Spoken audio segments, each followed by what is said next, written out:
Today we're talking about John Getreu. You've probably seen him on the internet because he got in trouble. I'm not going to give you all the details. Greg, you do that.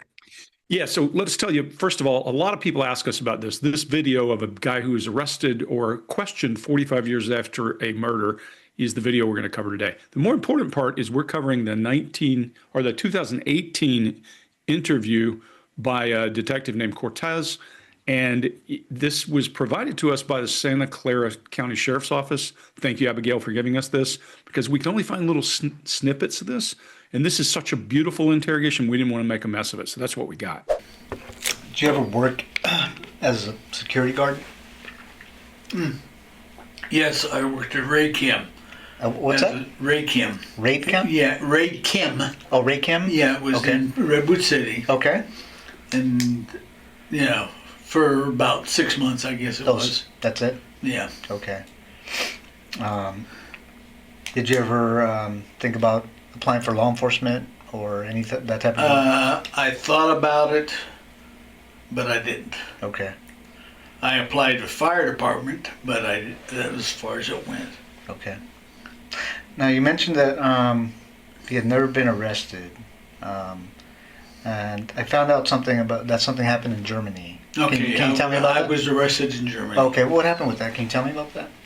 I was accused of murder. Okay. I spent 6 years of a 10-year sentence in jail, Oh, wow. in a juvenile jail. So this was as you were juvenile at the Yeah, time? this is when I was, About how old do you think you were when this happened? just out of high school.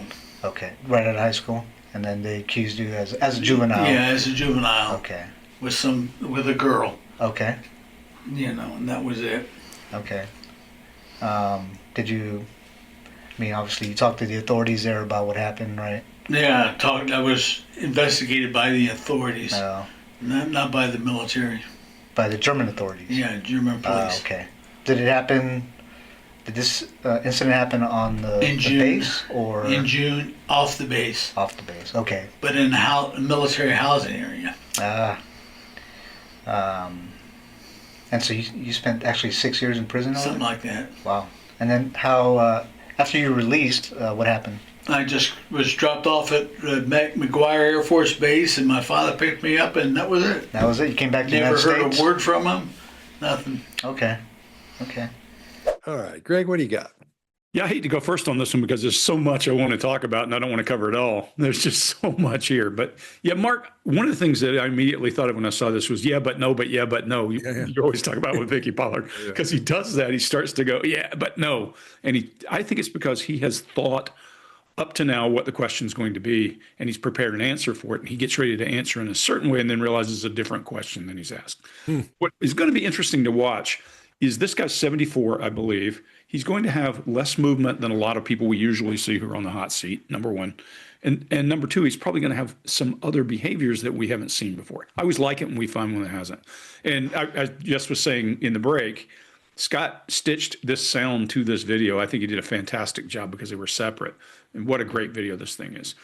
Right out of the gate, if you listen to this cop, and if you're paying attention to this and listen through the entire thing, watch the cop keep score when he sniffs. Trump does it sometimes, but you'll hear him do it when certain key points hit when a guy's lying outright.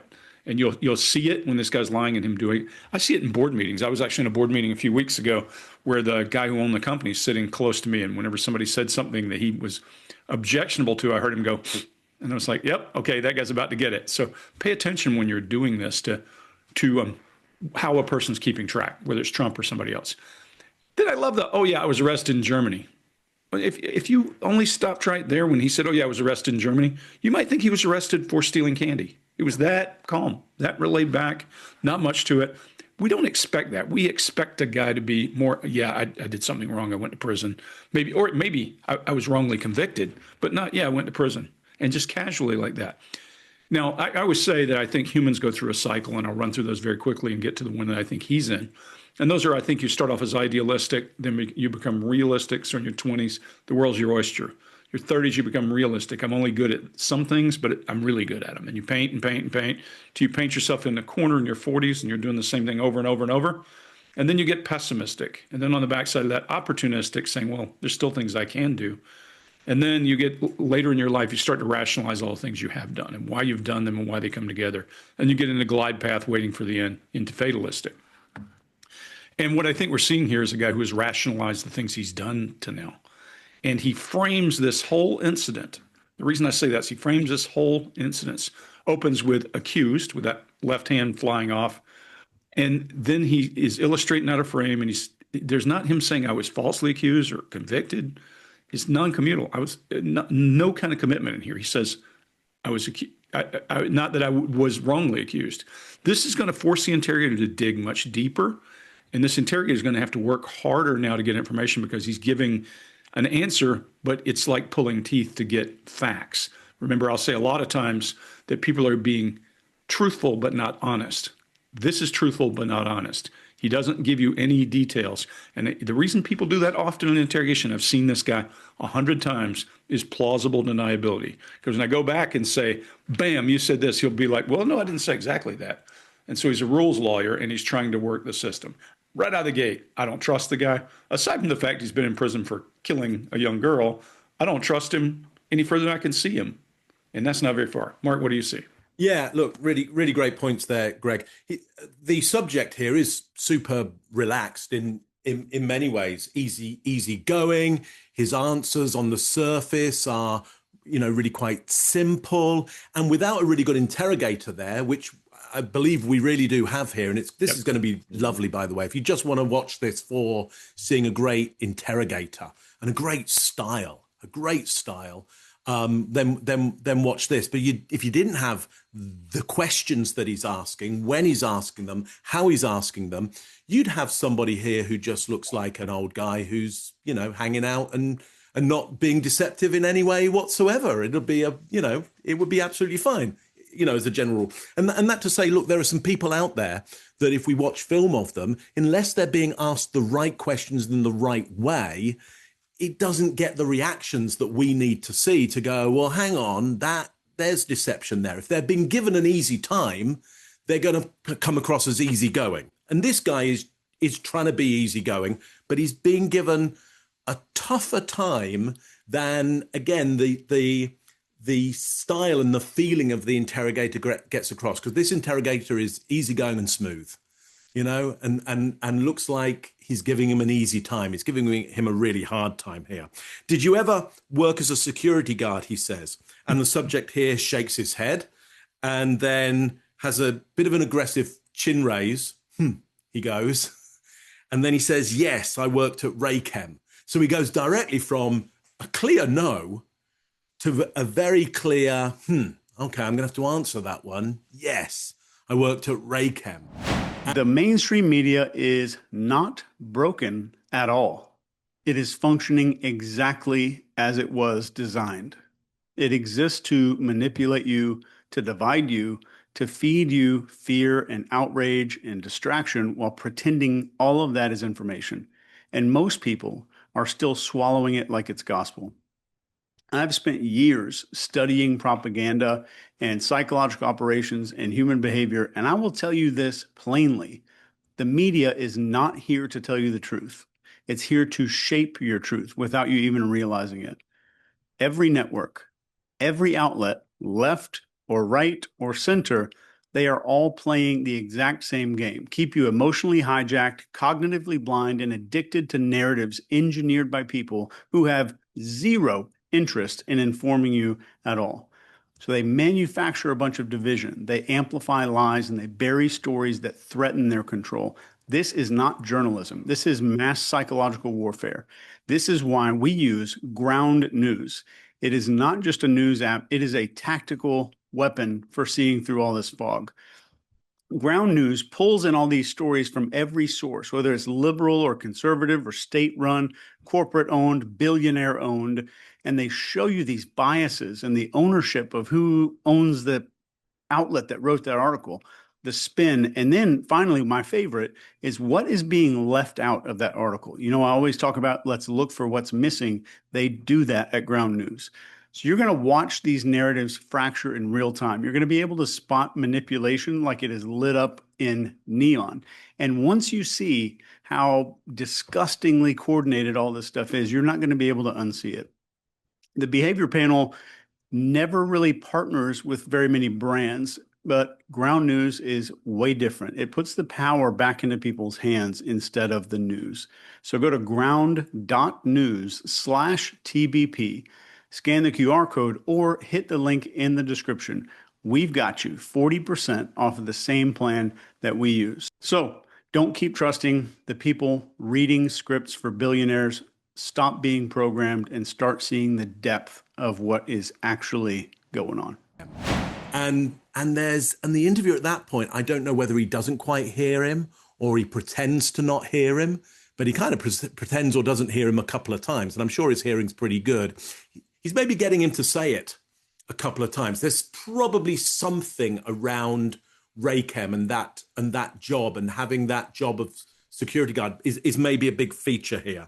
So he's been caught immediately there, I would say. That's really interesting. And last point here, Greg, which is your point again, failing to say that you were imprisoned for murder in a foreign country, that's a big, I mean, listen. Right out of high school. Yeah, I mean, you know, if I ended up in an interview room and they said, listen, have you been charged with anything? And, you know, I might want to say, actually, you know, I was imprisoned for murder in Germany. So I just want to get that out there because I just want to let you, because it's a fairly large thing to leave out. Imprisoned at a young age in Germany, what did he do? 6 years of a possible 10 for that. So interesting that he's decided not to talk about that at all. Chase, what do you got on this one? Yeah, y'all covered a ton already here. The biggest thing that stood out to me was no curiosity and no pushback. He never asks why he's there. He doesn't push back. He just walks this little hallway that he's being asked to. When somebody avoids even just basic questions about their own detainment, that's not real. It is loaded silence. His whole thing is he's pretty stiff here. He looks relaxed overall. If you squint your eyes, it looks like a relaxed person, but you can hear him controlling his breathing. He's tight and restrained.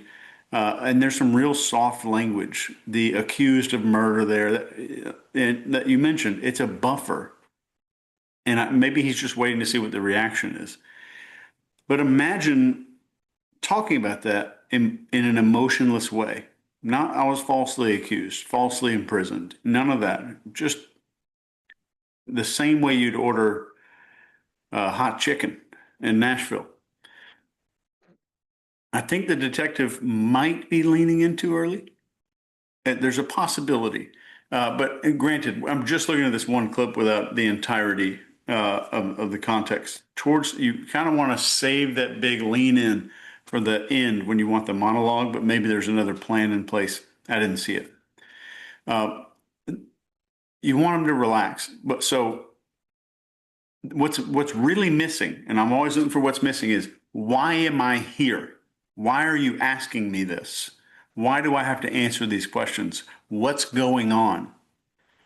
When someone doesn't do that, that is in my mind, maybe one of the top 3 red flags of history of all time. When they're coming in there and they just comply and comply and comply and never ask, hey, what's going on? What about these questions we're doing here? This guy lived a double life for like 50 years with no behavioral leakage.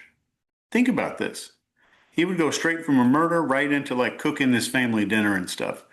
No behavioral leakage, just pure compartmentalization, which we're going to see here in just a few minutes. Scott? Yeah, I think you leaked out a part where you said he would go home from a murder and then cook and do all that stuff, because I think this detective is so excited. That's why you're seeing that lean in early. He knows he's got him one. He knows he's got him one here. So I think he's under the impression that because he knew this guy had been in prison in Germany, he knew about all that, and he knows why this guy is in trouble now. So what does that tell you? He's figuring there's something in between there as well. So sorry, Chase, I shouldn't let that. I should have waited on that, but that's what I got in my notes though. So he's pretty sure he's got him one here. And so I think it's the excitement of it that is why he feels it looks like he's doing the close right there already, because he's, and we'll see him do other things that show us that as well. Now when John, I want to call him just or something horrible since he's such a bad guy, but when he is illustrating, those illustrators seem to be right on the money. And but when he does, they're a little bit big as he goes through there. So otherwise, he's just sitting there, like whatever he's sitting there like. But other times when he starts illustrating, they get really big.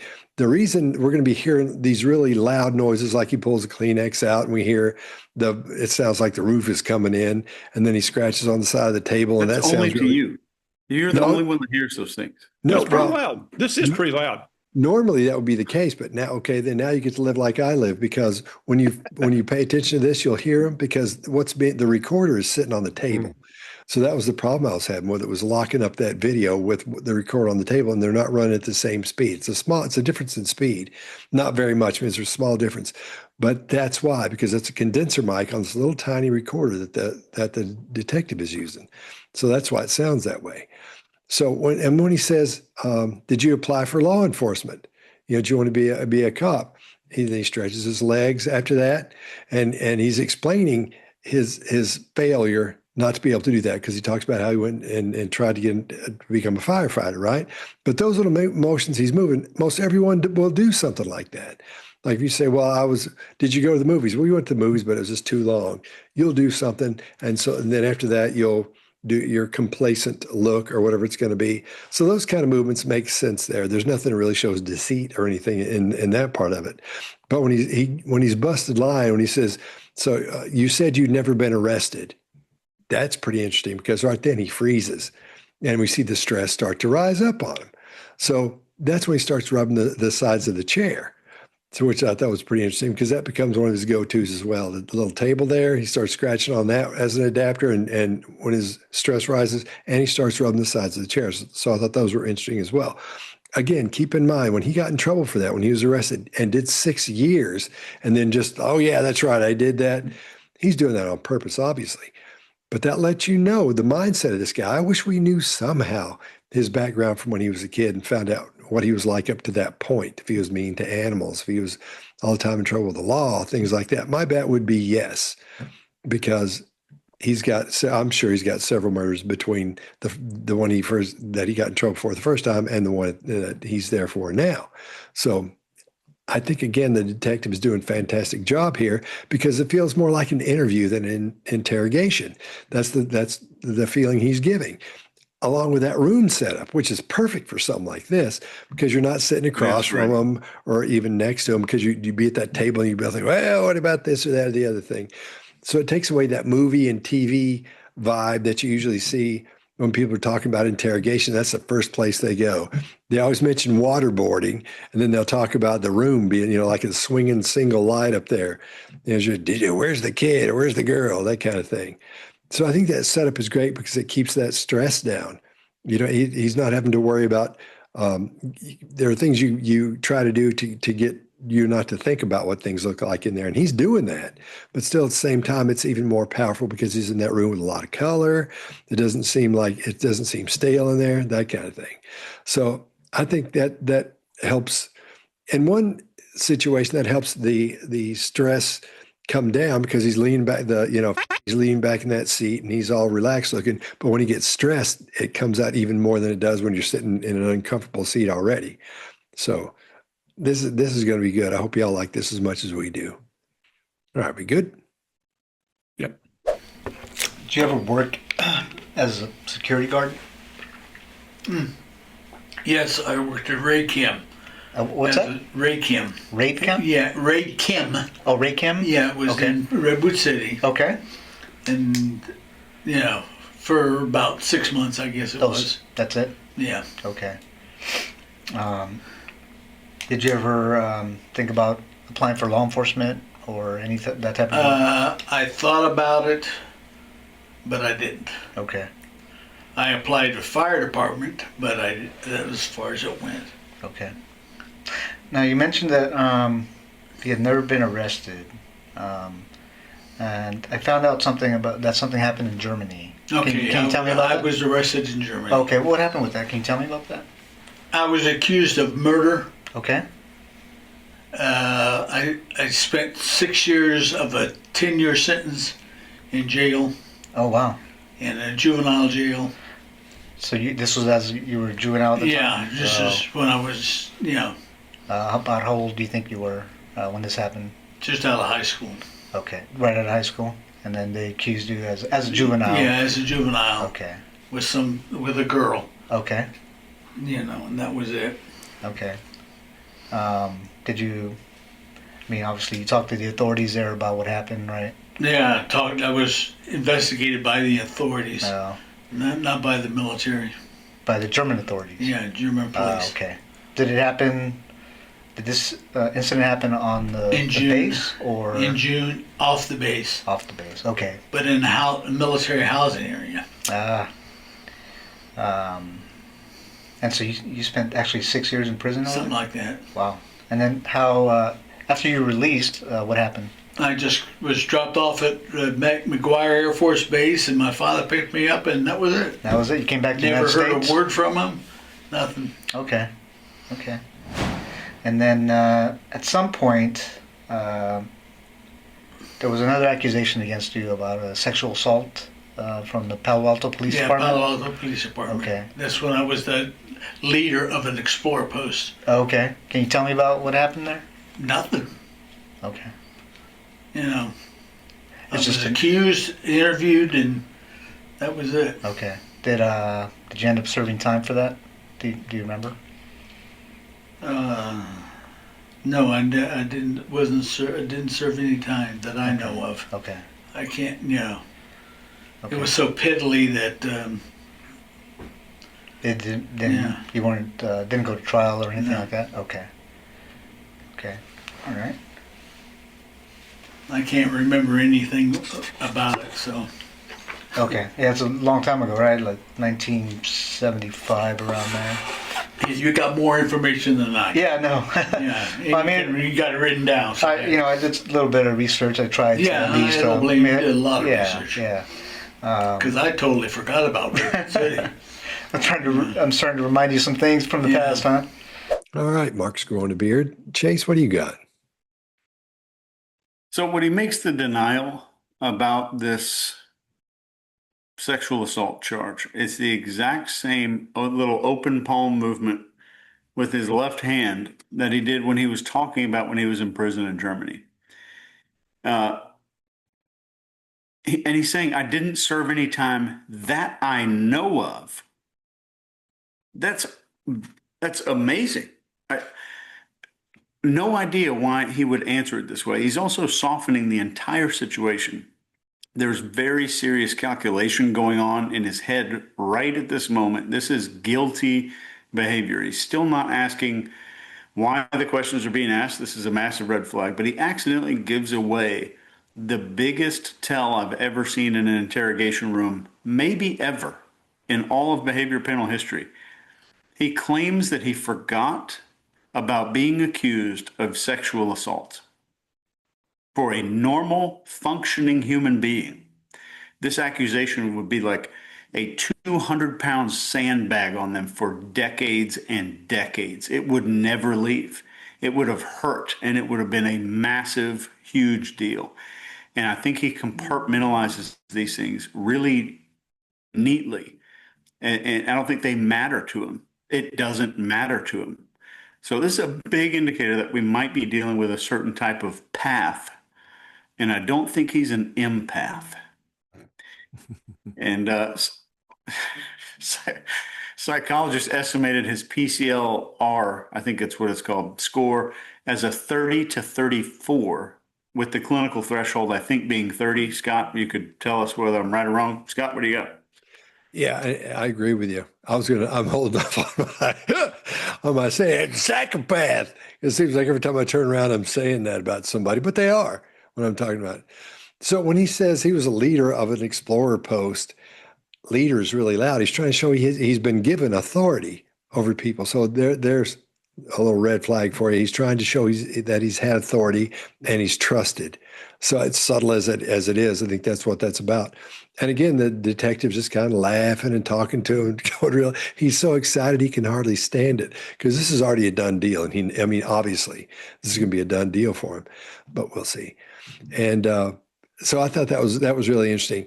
And his approach to this is, I'm not going to say let's just say that he's excited because you can see him tapping his foot and he's rubbing his hand.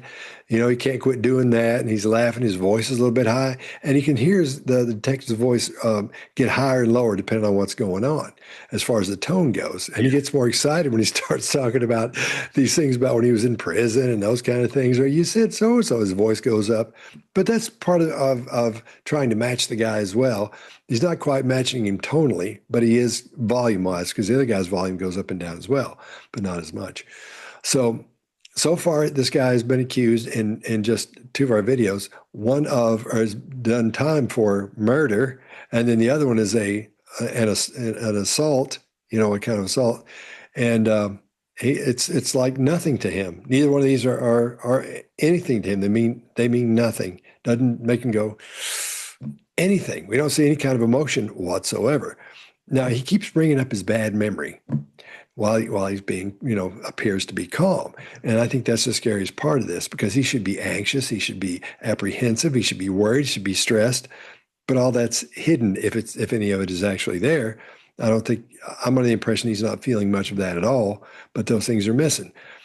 In a situation like this, facial expressions are tough to see because it's kind of blurry and he's sitting far away from the camera and all that. However, there is the big one, and that's the brow. You can see when his brow goes down in a couple minutes, we'll see when that change, and we can see his mouth. Those are the 2 biggies. The brows, Greg calls it the billboard of emotion, and then the mouth is, you'll be able to see that as well. So when those things work together, you can actually see an expression on his face, which we're not really seeing right now. We will in a few minutes. So for a detective in a situation like this, it's hard to keep that same happy, hey, that demeanor happening, especially when you're pretty sure this guy did what you assume he did, because at this point you're assuming because it seems so obvious. So keeping up this demeanor is kind of tough. So we have to appreciate that as well, because you can't be sitting there being so nice to somebody you know has done these horrible things, number 2, and then number 1, keeping your head together to be able to perform that. But I think his excitement overrides that, and that's what's keeping him in the game on this with no problem. Mark, what do you got? Yeah, I think you're right. Look, the interviewer here can't match a mirror completely, or else he'd just fall asleep. Yeah. I mean, they just spiral into nobody being able to remember anything or commit to anything or have any. So you've got to have some contrast. And I think the contrast he's chosen, I think he is doing a pretty good job of matching and mirroring something of the tone and the easygoing kind of casual nature of it. But he has sat forward, because if he was back like the subject, I mean, he'd go into a coma, and we wouldn't go anywhere. Chase, I really do love that. I didn't serve any time that I know of. That is, I mean, it'd be a perfect thing to go, well, here's a picture of you doing 10 years in such and such a prison. And the guy would have to go, I didn't know about that. Nobody told me. They didn't inform me that I was doing time. I thought it was a day club. Well, yeah. I mean, he does later on kind of call it Hollywood rather than probably say prison. He'd probably say, "Look how thin I was back then." Yeah. It's it's extraordinary the way he's doing that. Look, the other lovely contrast I see there is the minimization of the events that he has. I mean, that I didn't serve any time that I know of. That's kind of like a bit of a minimization. It's weird because it's like, well, obviously you'd know about it. So I wonder whether that's his way of minimizing it. It's like, yeah, I did, but I didn't know. I didn't know that was happening. I can only imagine. I can't. The psychology of that just doesn't make any rational sense. It's the I didn't inhale version. Not that I recall. It's exactly that. It's exactly that. So yeah, it's which for Bill, the president, was, again, Clinton, thank you, was a minimization of it. You know, again, so I think you're right, Chase. It's that kind of minimization. So he's minimizing the events, and we see him do that throughout. And at the same time, he's maximizing in the chair as well. And in interrogations, you don't often see, I mean, we have, but you don't often see people really, you know, super maximizing, which he's doing. So this is, and this contrast of like, I'm minimizing this and I'm maximizing on this is quite interesting. But I'm only signaling this because we will get certainly a flip around of the physical maximization a little bit later on. And because it's been so big, I mean, what's great about this interview is you get big contrasts in this body language wise. So it's nice to see, and they're coming up fast and furious. Like in any of these videos, there's stuff that is easy to point at and go, look there. And I think that's partly because the interviewer is doing such a good job of asking the right questions and putting on the right kind of pressure, that we are getting some good results out of somebody who's really set themselves up to be nonchalant and like, I don't remember that, you know, it didn't even happen.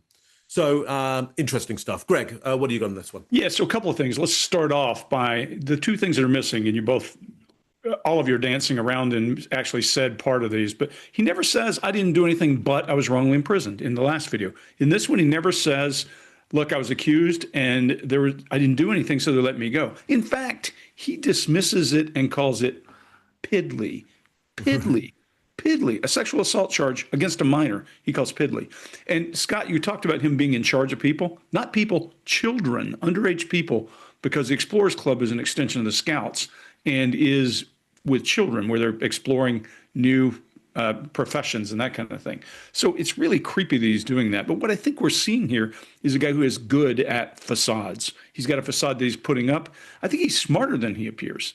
And the reason I think he's smarter than he appears is because stress will catch up with him later, but he's doing a pretty damn good job of fan dancing and staying out of the way of questions. He'll give you something insignificant. Watch him endorse when the guy says Palo Alto. Yeah, Palo Alto. He'll endorse certain facts, none of which hurt him. Yeah, that's where it occurred. But I think the reason he's done this is because he's been hiding in plain sight. You guys talked about last time him killing somebody, going home and cooking dinner. That's how people get good at hiding, is they compartmentalize, they doctor, they have a presentation of what they're going to give you. And that plausible deniability just keeps coming up. Not that I remember, not that I know of, those kinds of things. There's just so much in here. You guys have covered most of it. Let me see. When he says piddly, he's got some false concern in his face. Scott, you brought it up, where he's got the brow down, but he doesn't say, I wasn't charged with anything. And then he says, I totally forgot about that outright at one point. What is he talking about? How do you forget two major chapters in your life? And if we poked a little more, and I love the way this guy questions, if we poked a little more, we might find out he couldn't be a cop because he had been in prison. He couldn't be a fireman because he'd been in prison, but somebody let him near children. So how the hell did that work? So anyway, when a person gets to this point and they start giving you these I can't remember things, this becomes an important test of an interrogator. You have to have the right style to be able to pull that person back and say, but you said this, and you gave me a lot of details about this on the same day or same week or same month, which we're going to see him do. But he's forgetting about these massive things that happened in his life that were life-changing. Every one of these would have had an impact. You would have been fired from a job. All kinds of things could have occurred. You for sure would have had to go and talk to the police. There's one other possibility, and I don't think that's the case. There are people who are in denial about, and Chase, to your point earlier about where you're saying he's not protesting, sometimes they're in such denial they don't. If you've been around where you grab people and that kind of thing, sometimes they're in such denial they're like, this is not happening. I don't think we see that. I think we see a well-crafted, lockdown persona that he's trying to pitch. And this cop is doing one of the best interrogations for that style. Remember, when I talk about two real questioning styles, I mean, there's a ton of strategies in interrogation, two real questioning styles. One is a Columbo scatter plot, pull them together at the end. The other is concentric circles, or like putting a rope around somebody's neck and tightening it. This guy is that guy, and it's a beautiful thing to watch. That's all I got. Go back and talk about, you said when people grab people, you're skirting past that, assuming that everyone knows what you're talking about. Yeah, so whether it's a police interrogation, whether it's a counterterror thing, whether it's you're deployed and you're grabbing people who have done something, you know it, and you're going door to door and pulling people, the shock of that being arrested for something you didn't expect. And this guy's been doing this for a long time, so he probably has gotten to a point he didn't expect it. Explain why you know that. Explain why. Yeah, How thanks. you know that? Yeah, my war experience is forward deployed with a team, and a lot of what you're doing is, somebody's done something wrong, they go pick them up, and then you get to be the guy who's first contact. Or in a full blown war, you may be the first contact they have with anybody who speaks that language, and you're interrogating the person. So yeah, good question, Scott. Yeah, but you're missing the part where you would grab them. Yeah, that's part of the business. And I personally am not the guy doing it most of the time. It's guys who are much better shot than I am who are doing that. But I'm there deployed with that team, so I'm interrogation support. Or when I say am, not at 60 something, I am not, but at 20 something, I was. So being deployed as an intel asset, way forward deployed, so that you're right there at the moment of capture for someone, you get a very different smell to that person, quite literally, than the person who's been in captivity for months, weeks, days, years. Good questions. Thanks. I forget to say that stuff sometimes. And then at some point, there was another accusation against you about a sexual assault from the Palo Alto Police Department? Palo Alto Police Department. Okay. That's when I was the leader of an Explorer post. Okay. Can you tell me about what happened there? Nothing. Okay. I It's was just accused, interviewed, and that was it. Okay. Did you end up serving time for that? Do you remember? No, I didn't. I didn't serve any time that I know of. Okay. I can't. Okay. It was so piddly that. It didn't. Yeah. You weren't. Didn't go to trial or anything like that. Okay. Okay. All right. I can't remember anything about it. So. Okay. Yeah, it's a long time ago, right? Like 1975, around there. You got more information than I. Yeah. No.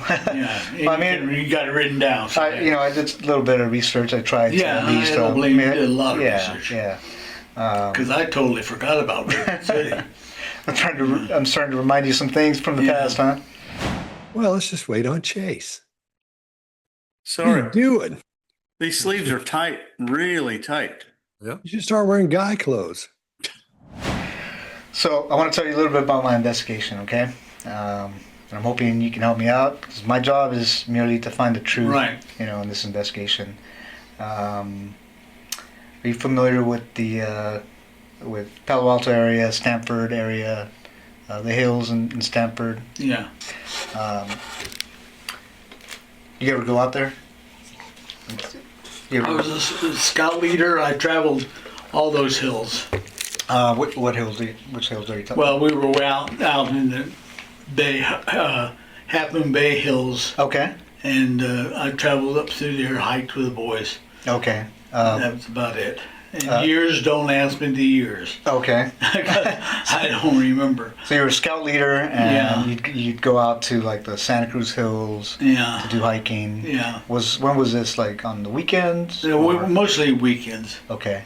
Yeah. How old were the scouts back then? Oh, scouts were anywhere from 11 till 18, I Okay. guess it was. I never had any older boys, but Okay. How long did you do that? for quite a few years. Okay. Did you ever go in the hills, like in the area around Page Mill Road? Page Mill Road, like just west of Stanford? No. No, you never went to that area? No. Okay. So I'm investigating there's a murder up there in the hills. And would there be any reason that you were ever up in those hills? No? No. Okay. Do you ever recall being in the area of Page Mill Road and Old Page Mill Road? There used to be an old quarry back there up in the hills. No. Never been up in that area? No. Okay. An old quarry. No. Yeah, there's an old quarry back there. There's back in '73, a young man committed suicide up there. Did you ever hear about that? No. You were probably living in Palo Alto at the time. Yeah. I Oh, think- wait a minute. No, I don't think it was. He committed suicide or something. Do you remember hearing about that? I read it, glance at the paper. I don't remember the. Okay. All right, Mark, what do you got? Yeah. So Palo Alto is mentioned, and we see him reach for the cup and do just a couple of adaptions there before he then picks it up to drink, and then it goes back, and then a couple of adaptions. Again, there's no reason for this.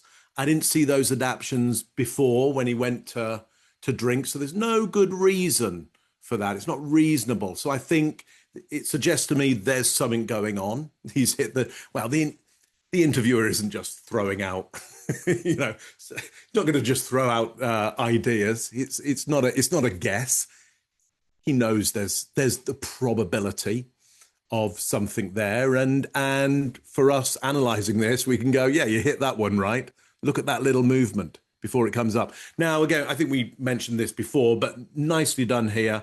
The interviewer does match the drinking at the same time. So that's really nicely done. And listen, if you didn't notice that yourself, that he matches that, because you might think to yourself, gosh, when you match a mirror, people must know that. But if you didn't notice it, you didn't notice that, did you? And go back and watch that and get a sense of how that feels that they both do that together. That sense of accord, that sense of comfort, because that's what the interviewer is trying to get from that, is just an under the wire sense of comfort that unless you're somebody who's looking out for that stuff, you're really not going to notice. You're just going to have that feeling of, oh, this is going quite nicely. For the person being interviewed, I think I probably got away with that. Look, he's along, he's joining in with me. We're together. We're, simpatico on this. And then the quarry is mentioned. The subject then gets much quieter, in my view, at this point, after the mention of this quarry. He starts to minimize his body, and it's easy to see because he was so maximized. I think we get a barrier of the leg as well, I think. And also he starts to adapt as well. I can't remember where he adapts. I think it's probably on the sofa or something like that. He's adapting. But anyway, go back and watch and tell me. I just put he adapts and he barriers to put in the notes where he's adapting and where he's barriering. If you understand I'm sure you understand what I'm talking about there. So put in the notes for me where he's adapting and is barriering, because I didn't write it down. Scott, what do you got on this one? All right, I agree with you on the mirroring there. That's that's Beautiful. pretty important, because that shows they're getting along, and it gives gives the perp the feeling that everything's going smoothly. And when we talk about matching, what the matching part of matching and mirroring is, there's a guy named Milton Erickson. He's the guy that pretty much studied this in depth the first time. And the matching part is you try to sound like, in other words, the other person sounds. You can match their volume and their tone, those kind of things, but you also match what the way they describe things. Some people are people who talk about sound all the time. So that's an auditory person. They may say things like, I hear you. That sounds good to me. And so you would couch your replies and you're talking when you're talking to them in those same types of things that deal with hearing. If it's someone who's a visual style person in communication, when you're matching that, you listen to how they talk. They talk about color a lot. They may say something like, "Oh, that dress," they may talk about the color of a dress a lot, or they may talk about the scene of something. They'll talk about the way things look, and you'll say, that looks good to me. I see what you're saying, those kind of things, or they may say those things. So you try to match them the way they speak by doing that yourself. So when you put the mirroring and the matching together, it's really potent when you're trying to get along with somebody. We're trying to not only open up communication, but get them to like you as well. So that's really important.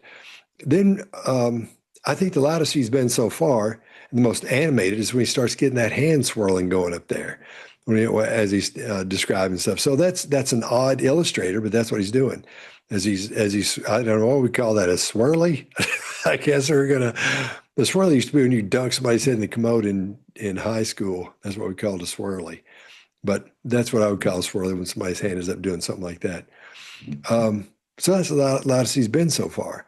But when the detective drops that bait question, would there be any reason you were ever up in those hills?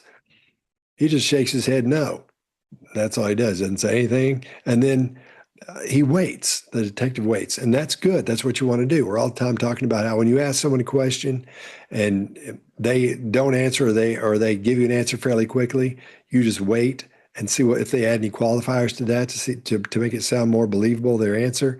This detective knows just to wait. So he says a little something there, but then he just shuts up and waits for him to keep talking. So that's a great tool for you to use as you ask questions about something you're not sure about if you think somebody may be being deceptive with you. So after the quarry question, we hear fading facts. He says, no, no. And he says an old quarry or an old quarry when he's talking about that. Then he crosses his legs. And that's the part where you know he's been stung, because things are starting to change at this point. Things are getting a little bit different. He started off in the first video we saw. We're 11 minutes in when that first video we saw starts. And his legs were under the chair, but now they're under the chair again.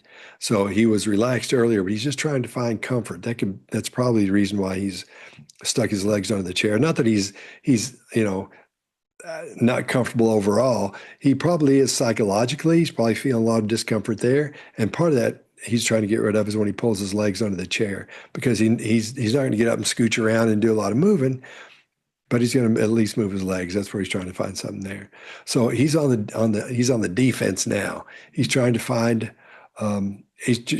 out more about what this detective knows. He knows they know a lot, and he said, you've done a lot of research on me, especially when he's reminding him of the times he was in prison when he said he didn't remember. So he's on the defense now. So he's trying to decide and make decisions about what this detective knows or what he doesn't know.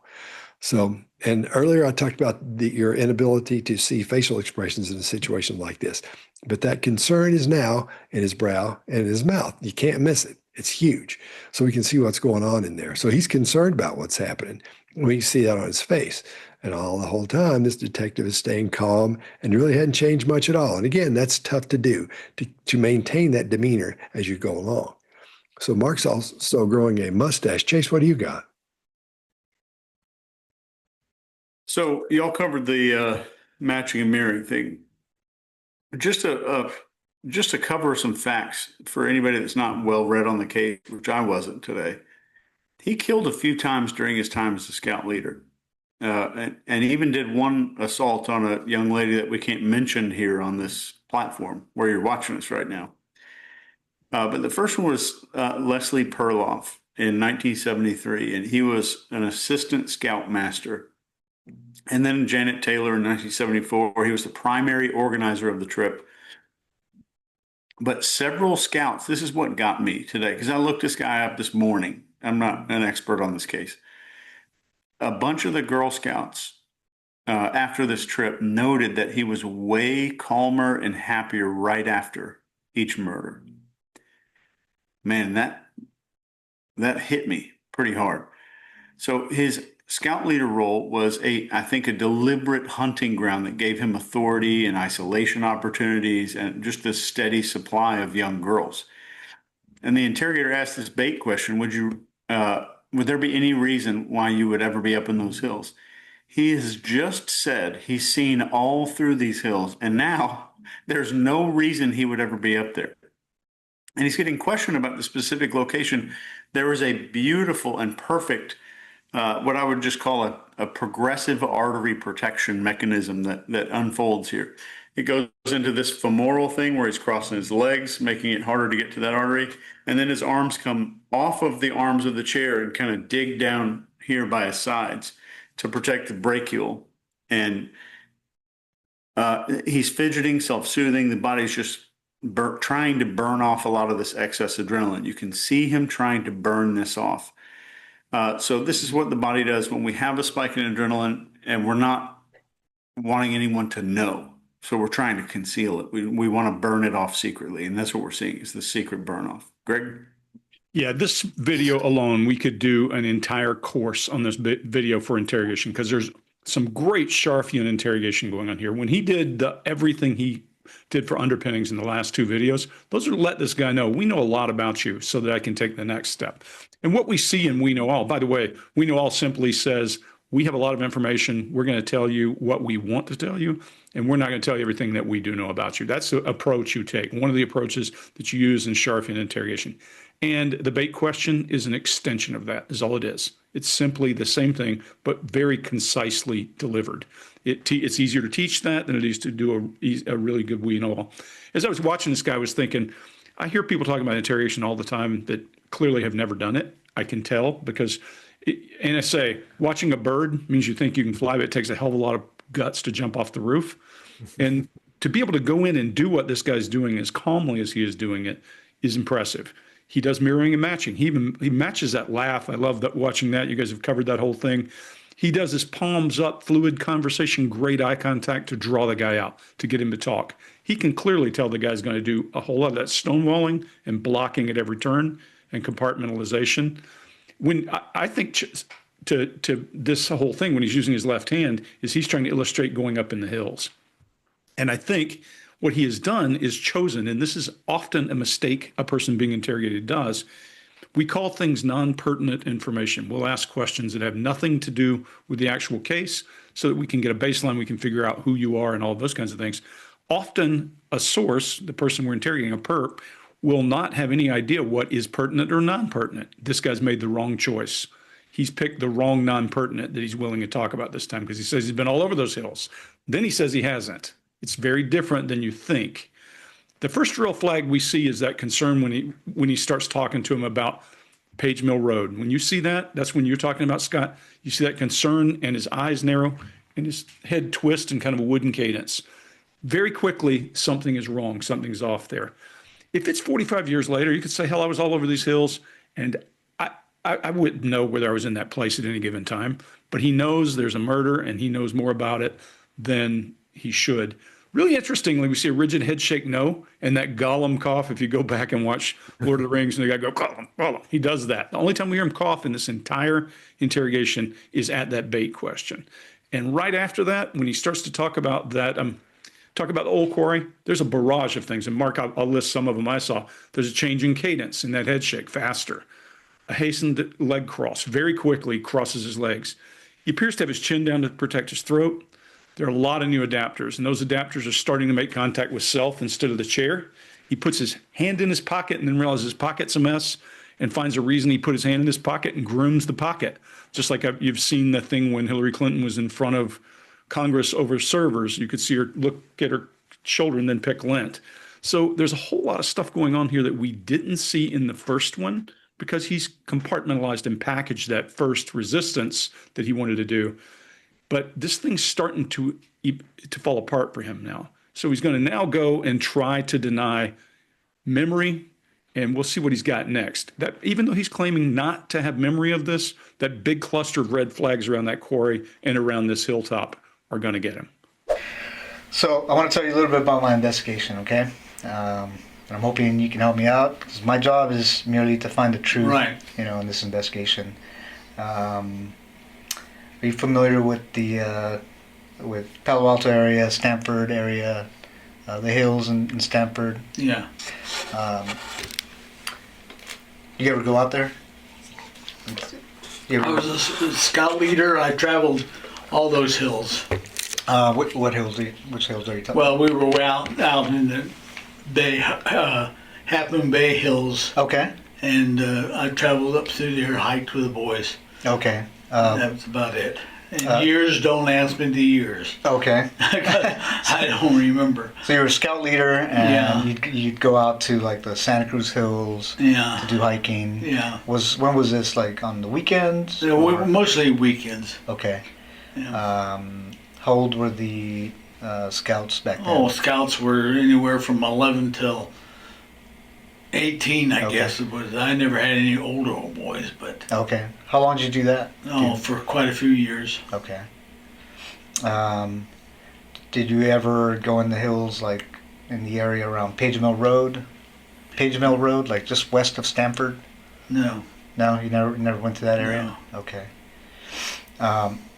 So I'm investigating there's a murder up there in the hills. Would there be any reason that you were ever up in those hills? No? No. Okay. Do you ever recall being in the area of Page Mill Road and Old Page Mill Road. There used to be an old quarry back there up in the hills. No, Never been up in that area? no. Okay. An old quarry? No. Yeah, there's an old quarry back there. There's back in 73, a young man committed suicide up there. Did you ever hear about that? No. You were probably living in Palo Alto at the time. Yeah. I Oh, think- wait a minute. No, I don't think it was. He committed suicide or something. do you remember hearing about that? I read it, glanced at the paper. I don't remember the. Okay. Tell me about what happened. What was the accusation against you? I killed a chaplain's, or not chaplain. Yeah, a chaplain's daughter. Okay. And that was all I knew. Okay. Do you remember what happened? No. With this young female? No, No? I didn't even know her. You didn't even know her? How were you arrested for it if... How I was arrested? Yeah, why did they arrest you? I mean, Probably the next day okay, after they found the body, I guess. okay. How did they tie you to this body? How did they connect you to this body? Somebody had seen me, walk that direction or walk towards a school, or Okay, it was an elementary school. okay. Did you, I mean, I don't know the details of what I happened. don't know the details either, so Okay. Did you actually meet this young lady? that's what they say. Okay. And do you remember meeting No. her? Okay. What do you remember about that whole event, the whole incident, starting from when the police talked to you until you were convicted? Till I was committed? Convicted, yeah. Do you remember the investigation itself? Like No, who you talked to, no, what they talked about? no. Just a psychiatrist, I guess it was, and asking the same questions over again. Okay, That was it. that was it. Yeah. How did they prove you guilty? Do you know? Well, the proof, I guess, was the seeing me more, and I was the only person there, and whatever it was. But Yeah. I don't remember. Okay. Do you And remember? if you want to get investigated, this juvenile records are locked up. So Yeah. So, I'd like to know. Yeah, right. Yeah. I mean, did you tell him you did it? No. Okay. Because I mean, that's what I was wondering Yeah. about that. How did they, how you ended up spending time in prison? Over there. That's kind of odd. It was more like a Hollywood, not a prison. Really? Yeah. So they actually took care of you, and Yeah. that's good. At least you weren't, suffering. I wasn't tried. I wasn't beaten or anything else. Good. Good. All right, Chase, what do you got? It's the exact same little left-handed, this little thing right here. Dismissive gesture with his left hand, as we've seen before. So I think this is a reliable indicator for this guy. His description of what he was accused of sounds a lot like a confession to me. I killed the chaplain's daughter, and that's all I knew. He didn't say they accused me of. He didn't say I was accused of. He didn't say the crime was. He just says that's what happened. So after 6 years in prison, I promise you, someone knows the details if they did the crime. And if they're innocent, they'll know 10 times more because of that innocence. It'll be 6 years of research that they'll be doing. There's absolute denial about being in proximity to someone. So when somebody's asked, this is one of the times where an ambiguous answer, we talked about in I think video 1 here, where to the best of my knowledge, as far as I know, these are what we call ambiguous answers. There may be another name. But this is where we would want to see an ambiguous answer for truth telling. They might say, not that I know of, or probably so. It's a small military base, so I probably ran into her, or I don't think so. But it's an outright denial. That is a red flag. So his memory about everything enjoyable in his life seems to be crystal clear, and it fogs up the moment there's a stressor. This is compartmentalization. And let me talk about that really fast. If I haven't gone on too far, I feel like maybe not. No. So most people think compartmentalization is a psychological defense for psychopaths. But for these psychopaths, it's anatomy. It's an anatomical structure almost. So in a typical brain, when you do something wrong or even imagine doing something wrong, your amygdala and your prefrontal cortex just light up. That's guilt. That's fear. That's how we stay social as a tribe. It stamps it or tags that memory with a visceral thing. Don't ever do that again. And we learn that way. But in a psychopath's brain, that circuitry barely fires off, if at all. This is proven in fMRI scans that they show up to a 30% less activity on guilt and fear tasks. So the emotional tag is missing. The memory is just filed away in exactly the same way as a bologna sandwich. So there's no cortisol, there's no stress, no flash of the victim's face years later, nothing. So it's not that they're trying to compartmentalize. There's just no alarm going off in the first place. So that's how you get a man who strangles a teenage girl on Friday and then volunteers at her school's car wash on Saturday without a single little psychological contradiction whatsoever. Mark, what do you got? Yeah. Well, I'll tell you what, I personally have a lot of guilt around a bologna sandwich. That's, so there's that. We're not all built the same. Have you ever had a fried bologna sandwich, Mark? No, I haven't. That would be like top. You may as well give me fried bologna in a fried donut.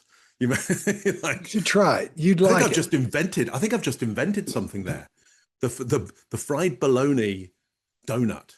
Fried donut. I'd eat a fried bologna donut. Yeah, go to Texas. Yeah. I'm sure they got it. I'm sure they do. Yeah, I'm sure I've invented nothing there. I'm sure there's viewers out there going, no, I had one of those when I was 5. So look, I'll stay off. It is Thanksgiving. Yeah, what a great Thanksgiving that would be. You stuff your turkey with fried bologna and deep fry your turkey. Some of you might have just come up with something. You might be doing that. I'm sure it's great. Have a great Thanksgiving, by the way, everybody. Okay, look, this guy's the Dalai Lama because, he's so calm, even though he was circumstantially, imprisoned, not imprisoned, we'll get there, but just while I was walking by this kind of area and they grabbed me and I had a few interviews and that was it. I was banged up for 6 years. I would be livid. You'd not hear this would have been the start of the video. I'd be going, look, before we get into anything, I want to tell you about the time when I wrongly was imprisoned for something I did not do. Yeah. I mean, whole TV shows are made out of that premise. The person who was imprisoned for the thing and then they're now on a rampage. They're on to right the wrong to themselves. This guy, his rampage is like have another, fried bologna donut or something. It's like he's so it just doesn't make any sense.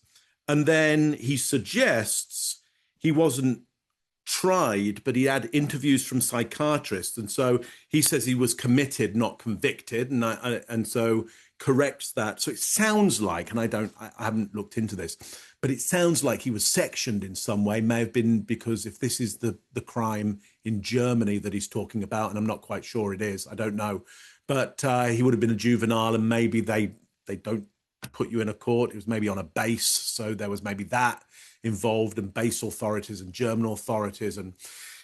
But everything is kind of minimized and made ordinary. I just, I had a few interviews with some psychiatrists and they committed me. Like that's a serious story. You were sectioned, mate. You were sectioned for 6 years. Like that means like that's pretty serious. Where, on any day of the week where I come from. Greg, what do you think? I think he says out loud what he's thinking, and it is powerful. And then I'll back into that. But he plays his hand. He says, I don't remember, and you don't have access to the record because I was a juvenile. That's pretty powerful. That's saying that chapter of my life is over. I don't have to talk about it. And I think we're going to see him do that more often. He closes those books and just says, look, I don't remember. I'm not going to talk about it. it's funny to watch what he does as he's working through this. The really good indicator is he misunderstands a word, and I don't think he misunderstands it. I think his brain is running at high speed while this guy's asking questions. And when he says where or why, when he says, why did they put you in jail? He answers the when question. And you see that in people when they're under real high stress. We did a show called Guantanamo Guidebook for UK4, and we had this fireman in there who goes into burning buildings all the time. And we had him under so much stress that I said, look down to the ground. And he started to get down on his knees because he heard down to the ground is all he heard. Because we hear sentences, and most of us are not really actively listening. We think we hear what the person's saying, and we fill in the gaps. I was just saying on the break, in language, when you're learning to speak Arabic or any language with a foreign script, you suddenly realize that you don't read. We don't read English. We recognize the shape of the word, and we fill in the blanks. Our brains are fantastic pattern finding systems, and that's what they do best. So when we think we know something and we're also counter-tracking, trying to figure out our next move in this chess game that he's playing, we'll often mishear. That's what I think the why to win is. And there's just a problem for this guy because he then telegraphs and tells you exactly what he's thinking. And then it wasn't really prison is basically what he says. He adapts and he says it was kind of Hollywood-like. That's a modern brain reconciling and looking backward. He's reconciled whatever he did wrong and he paid his dues. And I'm sure he's had a way of making it not as bad as it was. I mean, think about this. This was an elementary school age child that he killed at that age, I believe. He was a high school kid or right out of high school and killed this little kid. And you said it earlier. There's no remorse here. We don't see any remorse. This is a fact that he killed this person. We're not even talking about the case at hand. We're talking about law decided facts that he killed somebody. And then we're talking about a sexual assault that he was accused of. We don't see any remorse. We don't see any remorse that you're challenging him and calling him out. A guy who supposedly loved kids and spent time with all these kids to help them grow and be stronger and better in these explorers clubs and scouts. No compassion, no feelings of pain, no feelings of any kind. Just piece of garbage. That's all I got. Scott, have you been? Okay. Scott, what do you got? So funny to say. Now, while they're talking about this murder and finding the body, then his right arm, it sort of becomes a barrier there. John's right arm is laying back in that chair. His arm becomes a barrier. His voice tone, and volume, those also lower at the same time as he's talking about that. It's his brain is trying to get him separated from this detective at this point. He's trying to act like everything's fine. It's no big deal. But I think it's dawned on him what's happening here. I think he sees, like you were talking about earlier, Greg, that noose tightening. I think he feels that happening now. So, and then when he said, did you meet this young lady? And he says, that's what they say. Well, that's a yes or no answer that's supposed to come up there. Yes, I did, or no, I didn't. So that's kind of odd too.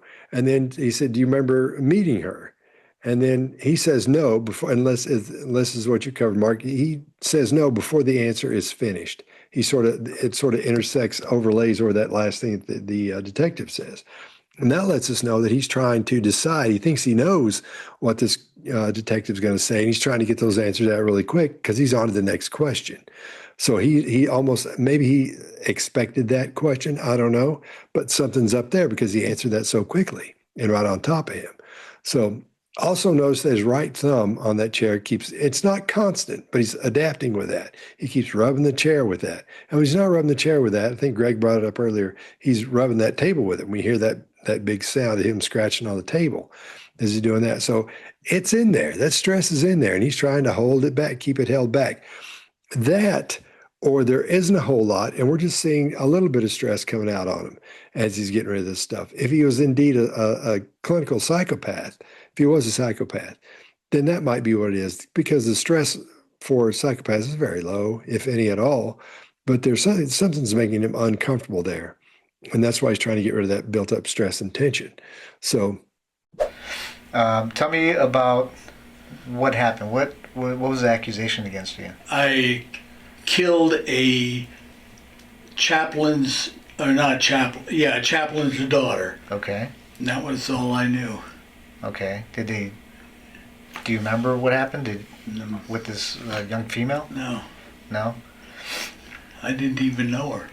You didn't even know her? How were you arrested for it if... How I was arrested? Yeah, why did they arrest you? I mean, if...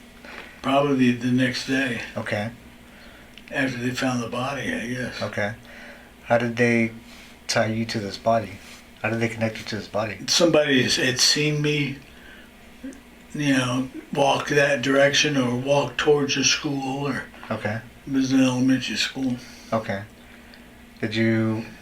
I mean, I don't know the details of what I happened. don't know the details either, so Okay. Did you actually meet this young lady? that's what they say. Okay. And do you remember meeting No. her? Okay.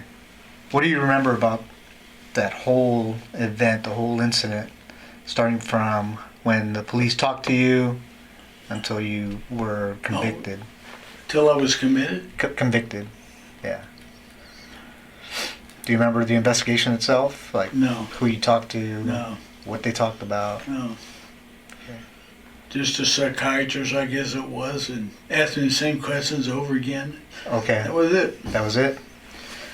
Yeah. How did they prove you guilty? Do you know? Well, the proof, I guess, was the seeing me more, and I was the only person there, and whatever it was. But Yeah. I don't remember. Okay. Do you And remember? if you want to get investigated, this juvenile records are locked up. So Yeah. I'd like to know. Yeah, right. Yeah. I mean, did you tell them you did it? No. Okay. Because I mean, that's what I was wondering Yeah. about that. How did they, how you ended up spending time in prison over that? That's kind of odd. It was more like a Hollywood, not a prison. Really? Yeah. So they actually took care of you, and Yeah. that's good. At least you weren't, suffering. I wasn't tried. I wasn't beaten or anything else. Good. Well, we talked a lot about a lot of different things. I'd like you to just, hopefully I can jog your memory a little bit more. You can clarify a couple of questions I had, specifically regarding that allegation against you in 1975 with this young girl where you went to her house. Palo Alto, Yeah, in Palo Alto. Date, I don't know. You don't remember the date, right? Do you recall how you went to that house, or I vaguely remember, really. okay? Do you remember the reason She for was going? still in high school, so Okay. Do you remember the reason for going to her house? No. Do you remember having a conversation with this girl about going to her house? But you did tell me that you guys were alone in the house. at first I don't know. Okay. Because I had so many scouts. They always come to my house and all. They were like we were like family. Yeah. But I don't remember why she came or who invited her or what. Okay. But it was her house, correct? Yeah. Yeah. Then you ended up showing up at her house? I don't know if I ended up showing at her house or we went to her house. Okay. And then you did say that she accused you of a sexual assault. Well, that's what they say. Yeah. I mean, that's what you just said. That, Yeah, right. Yeah. Right. And then But I was never arrested. you were never arrested. Okay. Did you ever have to go to court on that accusation?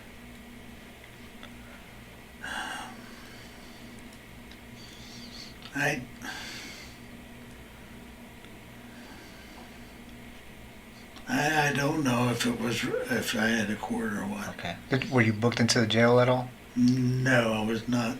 You weren't booked into the jail? Not that I know of. Okay. I never went to jail or, Yeah. I didn't wear any handcuffs like Yeah, okay. like this is a Right, like from the the handcuffs. scuff from the Oh man, it handcuff. hurt. Yeah, those aren't comfortable. Those Yeah. things aren't comfortable. All right, Greg, what do you got? Nothing I know of. I mean, this guy, if he says that one time more, it's interesting because I think it's a closed chapter in the book to him, and we're going to see it over and over and over. But he's in this Uncle Fester kind of pose now. He's all heads down, all turtled into his body. His legs are crossed, his hands are folded across and resting on his abdomen, chin down over throat. All that to me makes me think that this is starting to cook his processor in there a little bit. And Mark, I know you're going to talk about venting in a minute.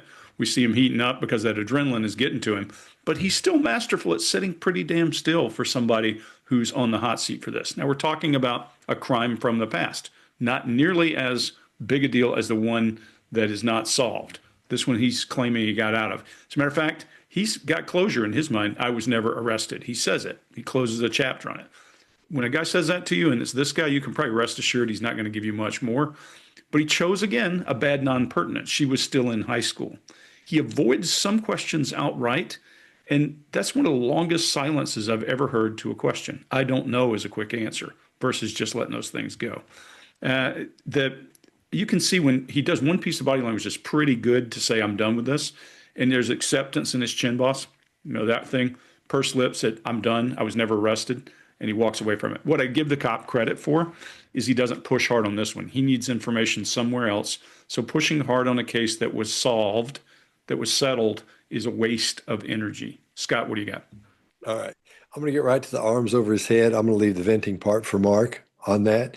It could be a couple of different things. Well, as Mark will talk about venting, but also when you put your arms above your head, that makes you get a lot more blood to your heart a lot quicker. So that could, now he's not probably thinking that, but that's what happens. So it may be a little bit, help him relax a little bit more. Also, when you yawn, you stretch, and sometimes your hands will go up and back there as well.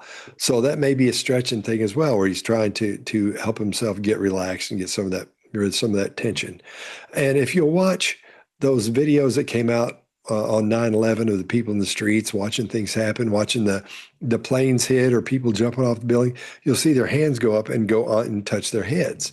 So that could be a small version of a panic motion or situation for him, or an oh no situation for him, because people will do that when they see something horrible. If you see somebody get hit by a car, one time we were in a little restaurant in LA and sitting right by the street, and this guy walked down the street and got hit by a cab.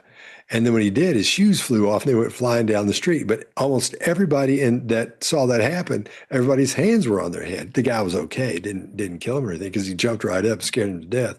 But everybody's hands were on their head. So when you see something like that, it's almost a way to show oh no, or a panic situation. That's what you see that in. Again, I think he's feeling that noose tightening, and he's starting to feel the stress from that, if he can possibly feel stress, being with the neurological situation he has going on in his head. Psychopathy is, of course, what I'm referring to. All right, Mark, what do you got? Yeah. Good rundown there. Let me break it down the way I see it. I think this is extreme venting going on. First of all, losing heat from under here. There absolutely could be some aspects of stretching out as well, because the muscles could be very, very tense at the moment. So it does the job of cooling you down and stretching you out. The yawn as well, that's often a mood adjuster, and it's a social signal. One of the ideas is that we yawn as human beings because it's it's easy for everybody to see, hey, I'm going to sleep now. So everybody goes to sleep at the same time. Imagine you had a social system where some are awake at night and some are asleep, and this person you want everybody going to sleep at the same time, apart from the people whose job it is to look after the fire, to ward off the animals. You don't want them going to sleep. So, you come into your cave, into your hut, underneath your tree all together. So, somebody starts yawning, everybody joins in, and everybody falls asleep together and gets rest at the same time.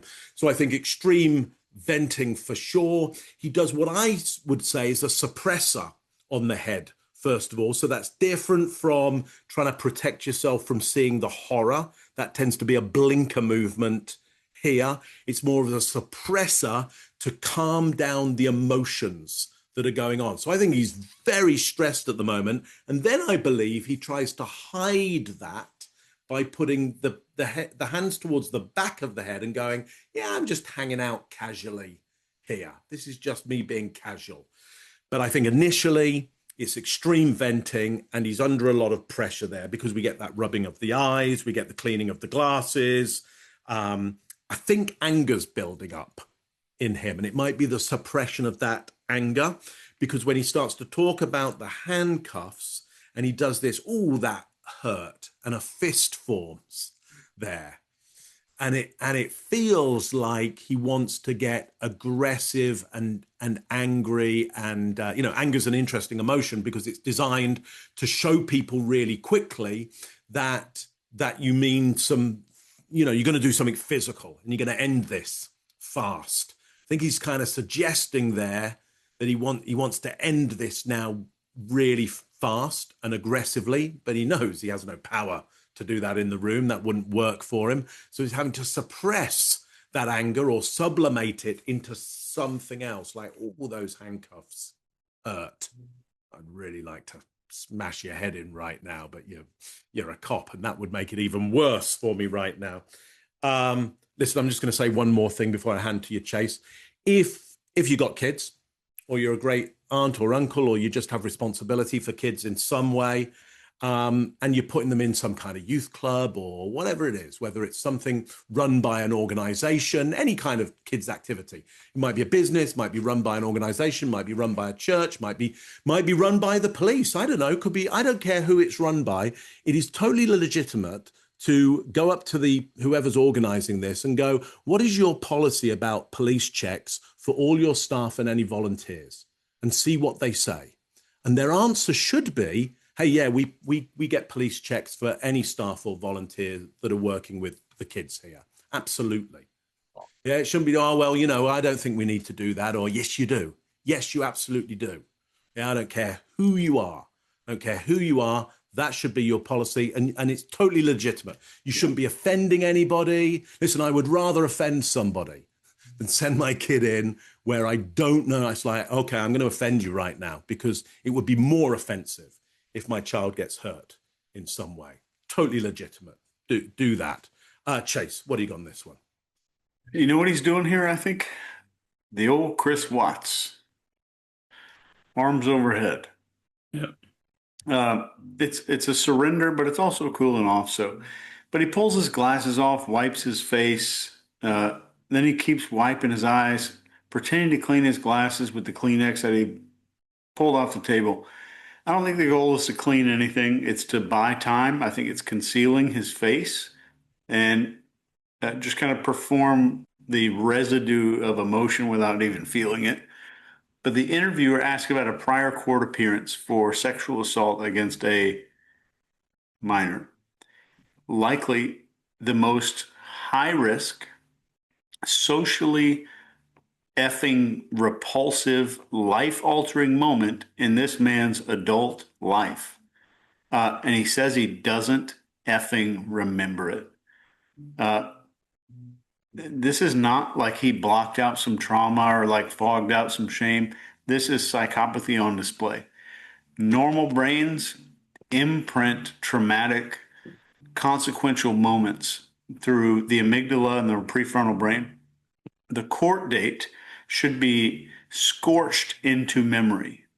But for psychopaths, that loop is broken. There's no guilt, no fear, no emotional tag. So he doesn't know this is unusual. Even if he's being deceptive, he doesn't understand that this is unusual, weird as shit behavior. So the memory gets filed cold. There's no heat to it, no emotion, no weight, nothing. He's not forgetting at all. It's just a horrifying absence of consequence, period. That's all I got.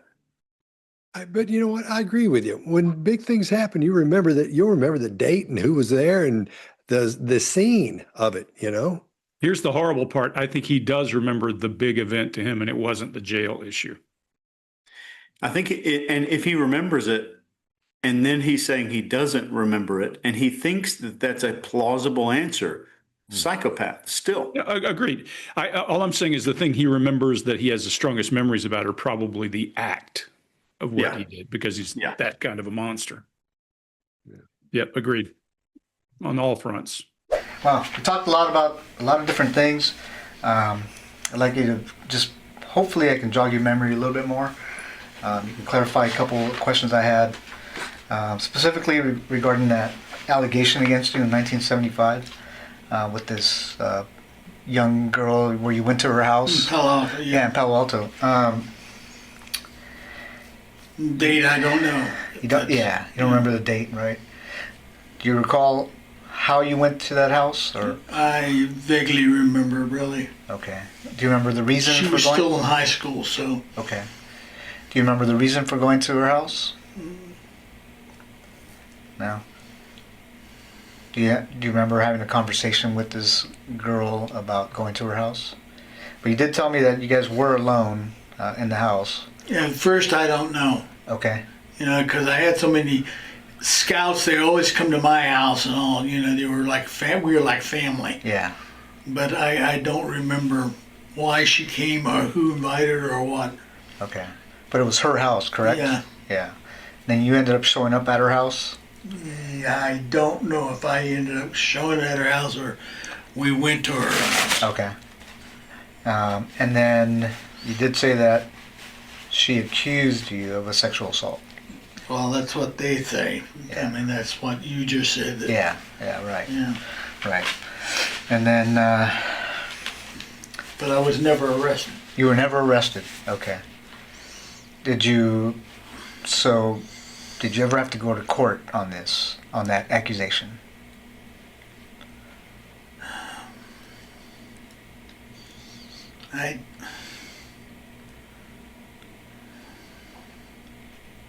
I don't know if I had a court or what. Okay. Were you booked into the jail at all? No, I was not. You weren't booked into the jail? Not that I know of. Okay. I never went to jail or, you know, Yeah. I didn't wear any handcuffs like Yeah, okay. like this is a Right, like from the the handcuffs. scuff from the Oh man, it handcuff. hurt. Yeah, those aren't comfortable. Those Yeah. things aren't comfortable. Okay. And I know you told me that you actually went to this girl's house. I'm not going to ask you, did you have sex with her? Nope, No? Do you remember? nope. Okay. I wish I could help you out, but Yeah. Yeah, and I'm hoping that talking about this will bring back some of No. those memories. You don't recall having sex with her? no. Okay. They can check DNA, I guess. You Yeah. know? Yeah, possibly, right? Yeah. Possibly. You know, and I don't know. Yeah. Right.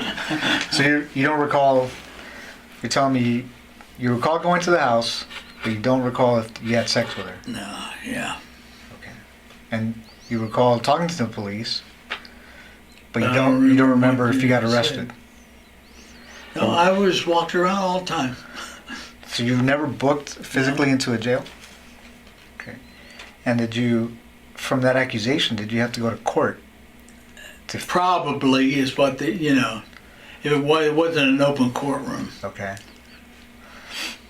Did you ever have to plea to this accusation? Did you ever have to tell them, you pled not guilty, guilty? Not guilty. I mean, Okay. through my attorney. Okay. You know, I guess. And what was the outcome of that accusation? Don't know. I'm still walking around. Yeah. So you never spent time in jail for that accusation? Yeah. Okay. Spent time in jail for drunken driving once. Okay. But, you know, in Palo Alto. Palo but- Alto. That's just like a night in jail, Yeah, right? DUI. Yeah, yeah. How long ago was that? Oh, who knows? Yeah. Okay. Anything more than, let's say, 5 years ago, or I don't remember at all. Okay. All right, that's fairly interesting. Anybody want to start? Well, so here's what I love about this is the start of this, he's just leant completely in the other direction. I think there may be back issues. I know be. that feeling. Yeah, I think Could it may be. be back. Could be. But I I think mean, he's he got didn't have the back gas. issues throughout the rest of it. It's like at this point, now he's getting back issues. Yeah. You know what I love? Got gas. He closes chapter 2 as cleanly as he closed chapter 1, where he said, you can't get the information, and I was 18. He says, I'm still walking around. And he makes hard eye contact, shakes his head, and does an out breath right after. He's just telling that cop, this is futile. You're never going to stick this to me. That's powerful. What about think that head that- scratch? with his fingernails. Yeah. Good Lord, man. Yeah, he's digging into his brain at that point.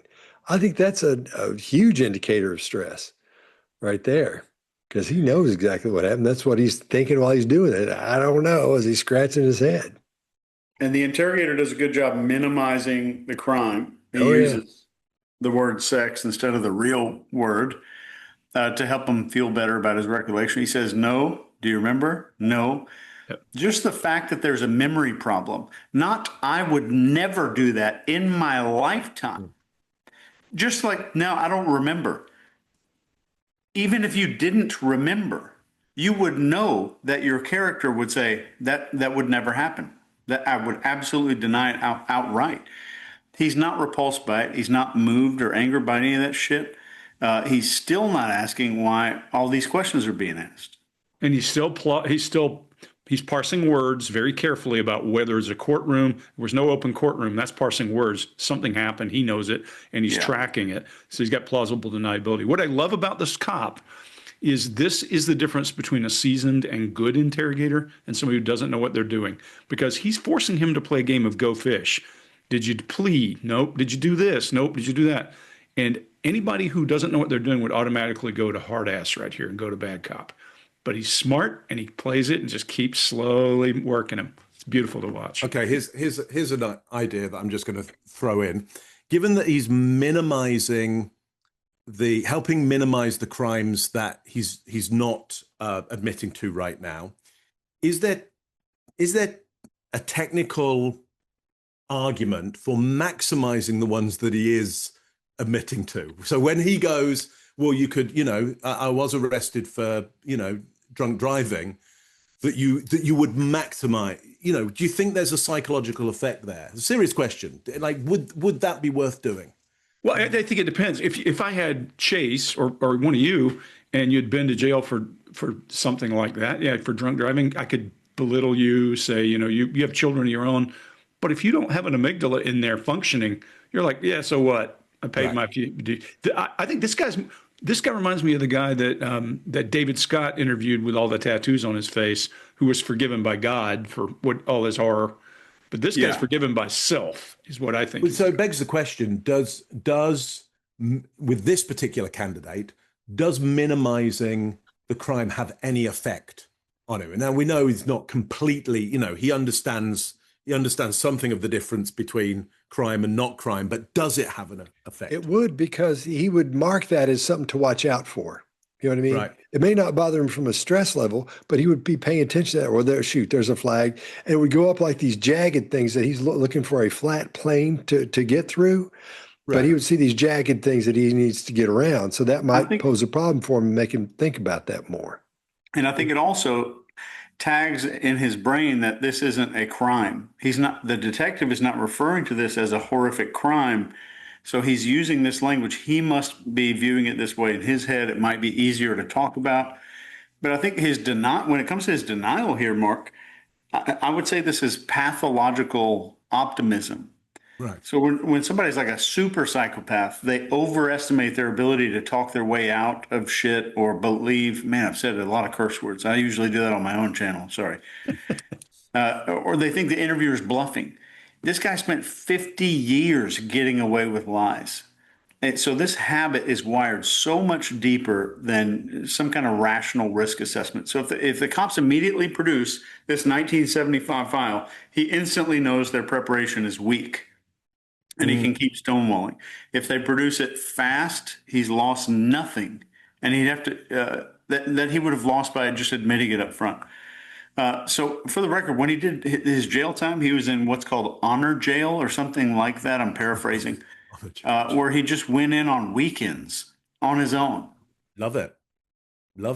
It was like the drunk guy, Otis, in Andy Griffith. For DUI, you mean, when he's doing that? Yeah. But so the interesting piece for me, Mark, is your question's a good one, because it depends on the person. If the guy is the kind of psychopath who thinks he can smooth his way out of things, you attacking about that DUI would make him go, yeah, okay, he's going to smooth his way out. If he's the kind who comes back at you or shuts down, which I think this is a shut down and just deny it guy, he's just going to go, you're making a big deal out of something that's nothing in his own mind. He's already written off all this stuff. So I think you have to read the person. It depends on them. I don't see a guy here who responds to ridicule or critique. I see a And when guy. I read that 6 You have to months lock down. was for the assault. That 6 months of weekend come in on your own was for that assault. Wow. Well, I And hadn't read that. he was never officially disbanded from the Scouts. Wow. That's a horror. well, going back to Mark's thing and what you're talking about, Greg, if we were going to be pre-gaming this, if we were actually going to go in, one of us was going to say, okay, you're going to talk to him, whatever, and that question came up, let's say in that thing, that's a good question. That's actually a good point to make. But personally, I would say, don't make a big deal about that at all. I would just leave everything flat, like you're saying, Greg, because of that personality type which we know now. But pregame, you don't know what you're dealing with pretty much, most of the time. Well, most of the time when you're going in to interrogate somebody you don't know, I mean, you're going to have to play it, Mark, a good call, because you might try that as a shot over the bow, see what kind of response you get and adjust. As I always say, one of the best ever mottos for one of the intelligence units I used to train was Semper Gumby, because you walk in the door with a plan and it goes out the window almost immediately in almost every interrogation. Yeah. This guy has done a great job of following one rule, and that is constricting bands. He's getting tighter and tighter and tighter and not making it personal. That's a big key with him, because if you start saying, hey, you're a scumbag for doing this to a kid, boom, you lost whatever rapport you thought you're going to get. And this guy's throwing out non-pertinent data that is going to bite him in the ass. Yeah, he's not reacting to the crimes that the guy's putting Exactly forward. He's doing a very good job of looking very non-judgmental and like, I'm just trying to get through the details. I used to say I could talk to Manson as easy as a good humor guy. Right. The outcomes will be very different, but Well, from an interrogation perspective, I don't think he's using, we see the parts of the read technique he's using, but he's doing it the way that I'm always saying. You don't have to follow that protocol every time. Maybe it's because he already knows the guy did it, and that's usually when you do use it. But in this case, I think he's trying to find out what else is going on in there. What else might have happened between that first case he's talking about and this one here, as he gets to the answers he wants in this one here. So we don't see him using different things outside of the bait question, which is working great for him. That's and he has the perfect opportunity and need for each time he uses that. Did you ever, or is there any reason your DNA would be here? Would there be any reason you would have been up in the hills there? Those kind of things. So I think he's using it sparingly and using it as a tool to create his own path to the goal. directing. He's redirecting. Yep. Yeah. Putting the hedge up. Yeah. Okay. Okay. And I know you told me that you actually went to this girl's house. I'm not going to ask you, did you have sex with her? Nope. No? Do you remember? Nope. Okay. I wish I could help you out, but Yeah. Yeah, and I'm hoping that talking about this will bring back some of those memories. You don't recall having sex with her? no. Okay. They can check DNA, I guess. Yeah, possibly, right? Yeah. Possibly. And I don't know. Yeah. Right. So you don't recall, you're telling me you recall going to the house, but you don't recall if you had sex with her. No, yeah. Okay. And you recall talking to the police, but you I don't don't remember remember if you got what you arrested. No, I was walked around all the time. So you never booked physically into a jail? Okay. And from that accusation, did you have to go to court? Probably is what if it wasn't an open courtroom. Okay. Did you ever have to plea to this accusation? Did you ever have to tell them, you pled not guilty, Pleaded not guilty. I mean, Okay. through my attorney. Okay. I guess. And what was the outcome of that accusation? Don't know. I'm still walking around. Yeah. So you never spent time in jail for that accusation? Yeah. Okay. Spent time in jail for drunken driving once. Okay. But in Palo Alto. Palo Alto. That's just like a night in jail, Yeah, right? DUI. Yeah. How long ago was that? Oh, who knows? Yeah. Okay. Anything more than, let's say, 5 years ago, or I don't remember well. Okay. Does that bring back a memory at all? Picking up a hitchhiker? No. You mentioned the Stanford church again, the killing, the stabbing. Yeah. Did you? And you worked at Stanford. Did you ever? Did I work at Stanford that time? You said you worked at Stanford about Yeah. that time. Yeah. No, I never. Did you ever associate with the security guards at Stanford? No. Did you know a security guard named Stephen Crawford? No. No. Name doesn't sound familiar. No. Okay. Did you ever have interaction with security guards there? No. Okay. You didn't see them walking around? Oh, I've seen them. Okay. If they were in plain clothes or in a uniform. Sure. But I never associated with Yeah. them. Okay. You're obviously familiar, and you mentioned it a little while ago, you're familiar with DNA, correct? Yeah. So there was a murder in the hills, west of Stanford. Again, I told you of a young lady. Would there be any reason for your DNA to be on her? It'd have to be mighty slim. Yeah. But then I'm sure of that, because I was never up there. You're never up in the hills? Nope. Okay. Not near Stanford. Except, wait a minute, I was up near, there's a park in Palo Alto. It's a city-owned park. Okay. And I've been up there several Where's times. that? Do you know? The what? Do you know where it's at? Where it's located? No, it's up in the hill someplace. I don't remember. It was 10 years ago or more. Oh, 10 years ago? Yeah. Okay. What about in the early 70s when you were living in Palo Alto? No. Did you ever go up into the hills? Early 70s. Okay, let's go. Yeah, that's early No. 70s. No? No, Okay. not. If I was up there, it would have been at the park with my wife and the kids. Okay. Yeah, Yeah. our kid. Yeah. That was the never. daughter. Okay. That's the only place that I. This side on this side of the hill. If you're going up Page Mill, it's right there off of Page Mill. Okay. I think no. Where the hell is that entrance at? All right, Chase, what do you got?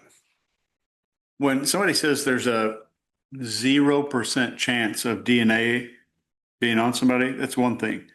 When they say it would be a really slim chance, that's another planet. That is a whole nother solar system even. But this is a classic bait question. Is there any chance your DNA would be found on her at all? I'm paraphrasing, which is very good technique, very good form. He initially denies it and then backpedals to say slim chance. This is a major red flag. Then he's denying being up on the hills, then saying he was there all the time. In the same 30 seconds, I was never up there and I was there all the time with family. This is an admission, but he's trying to covertly say that every time I was up there, I was with a lot of people. Another massive red flag. That's all I got. Scott, what do you got? All right. The detective at this point, he's literally sitting on the edge of his seat. He's so excited, he can't hardly stand it. That's what that looks like when somebody's that excited. And watch his hands. He can't leave his hands alone. He's so excited about this. I'm so excited for him. I'm so happy for him in this situation. It's translating to all of us. We can see that. We can see that. We can't see his face, but man, we can see everything else happening there. So the concern expression is back on John's face now. So as this detective, as the noose gets tighter and tighter as he's moving in.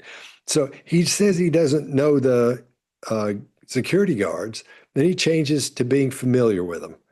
And so he's having to watch his step through here because he knows that any second now he could step on a landmine because that's where he is. He's in a field of landmines in there at this point because he's gotten through this other stuff, and the things that are supposed to be horrible apparently weren't very bad, he thinks. But now he's got other things he's got to watch out for. So he's not walking on eggshells. He's just watching his step as he goes through here. So again, this detective loves the bait question because it's working well for him. Every time he uses it, man, it's like dropping a bomb. He gets a whole bunch of information. So that's really, I think he's using it the way he should. He's not using it sparingly, that's for sure. But you use it when you need to use it in your style of interrogation if you're going to use the read technique. So I think he's doing really good. Now, when they're talking about the park, his regulators go crazy when he puts his hand out. He's keeping him from talking while he's thinking. In other words, it looks like he's trying to hypnotize him, but and that's his way of saying, hang on a second, I'm thinking. But for some reason, he can't connect that right and say, well, like, I don't know, like, oh yeah, like normal people would, so they're saying, hang on just a second or something like that. He's doing all these things with his hand. So I guess that's his wait a minute way to say, hang on just a second, wait a minute, like there. And then a little further on, in the discussion, he's back to that head stress reliever situation again. Again, he's probably venting, getting rid of some heat and stretching a little bit. I think that's, in a nutshell, without sucking it all up, I'll leave it there. Greg, what do you got? Yeah, I think the reason you see all that high stress go through the roof is one simple thing. 30 minutes ago, he didn't know where Page Mill Road was. He just used the word Page Mill Road and Old Page Mill Road and described exactly the location that where this thing's supposed to have occurred. So I started watching because I see how excited the cop got. I looked at what was going on and watching him scramble to try to get his information and try to hold on. And you could see his brain's working overtime. You can see it. I mean, you can see the wheels turning. And so I said, how did they break this case? Guess how they broke this case? Not altogether, but this piece of testimony has guilty knowledge in it. Because he said, and I heard the word and never put it all together until I went and started looking. The other side. What he's saying is, I never went to the side where you found that body. I was on the other side. Boom. What an idiot. I mean, he just put himself in that position by trying to outthink this guy and by talking and saying what his brain was thinking. And Scott, I think you are dead on when he's doing this. He's trying to say, give me a minute. I need to recover from this thing I just did. So this is a beautiful example of what we call guilty knowledge and how you know you're not getting a false confession because you don't feed them where the body was found. You simply ask enough questions until they tell you something. And he chose the wrong, non-pertinent information and just threw it all out there. So here we are. He got himself in a bind. Mark, what do you got? Yeah, that's a nice catch there because look, clearly the situation is hot for him. And here's why I would say that is we're getting, for me, the most audible sound from him scratching the table there. And I actually, though you guys had picked it up and certainly Scott had picked it up, I didn't really hear that scratching throughout most of the rest of it. Here it's way, way louder for me. And so I think it's super hot at this point. And listen, I love this thing about the DNA, and because really the answer should be no. There's no reason the DNA would be there, and that's this thing about probability and possibility, And really, in that state of the pressure of talking about somebody's being murdered, you're going to go you're going to stay out of possibility and just go for probability, or just like no and yes and no. Yeah, there's a reason why the DNA would be there. No, there isn't. And I'm just going to say this because it went through my mind. I thought, what is my best illustration of that? And so I was thinking to myself, well, it's like. And by the way, I'm about to blow my illustration out the water, which for me was quite funny. Because I thought to myself, well, if you said to me, hey, Mark, is there any reason why your DNA would be in Chase's house right now? I would go, well, no. I mean, it's possible, but it's not probable because I've never been to that house. And look, such a long time has passed between Chase and I having seen each other. I mean, literally months and months and months and months and months. It's just really, and I was going and I would just bet everything that it's not. And then I saw the picture, the framed object that Chase has behind him.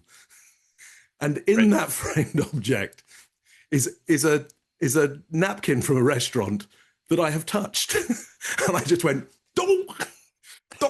That's my DNA all over it. So it's a good job I didn't make that bet. Good job I didn't make that bet because I wouldn't have won that one. Anyway, that's all I got on that. And the only reason I framed it is because you touched it. That's right. That is very, very valuable now. Very, very valuable. So sweet. Hey, can I add something? Yeah. If you've been here this long with us this week, you're really going to like the next episode of this because this guy gets in a hell of a lot deeper than he is here. If you thought he couldn't do worse, just watch. Well, We're going to do excited. another episode. We're going to do another episode that's a lot worse than this. This is the most excited I've ever seen you on a show, Mark. Yeah, I am. Can't get enough. Because that was lunacy. What we just saw there was like lunacy. If it gets better than that, I'm on for it. It does. Does that bring back a memory at all? Picking up a hitchhiker? No. You mentioned the Stanford church again, the killing, the stabbing. Yeah. Did you? And you worked at Stanford. Did you ever? Did I work at Stanford that time? You said you worked at Stanford about Yeah. that time. Yeah. No, I never. Did you ever associate with the security guards at Stanford? No. Did you know a security guard named Stephen Crawford? No. No. Name doesn't sound familiar. No. Okay. Did you ever have interaction with security guards there? No. Okay. You didn't see them walking around? Or... Oh, I've seen them. Okay. If they were in plain clothes or in a uniform. Sure. But I never associated with Yeah. them. Okay. You're obviously familiar, you mentioned it a little while ago, you're familiar with DNA, correct? Yeah. So there was a murder in the hills west of Stanford. Again, I told you of a young lady. Would there be any reason for your DNA to be on her? It'd have to be mighty slim. Yeah. But then I'm sure of that because I was never up there. You're never up in the hills? Nope. Okay. Not near Stanford. Except, wait a minute, I was up near, there's a park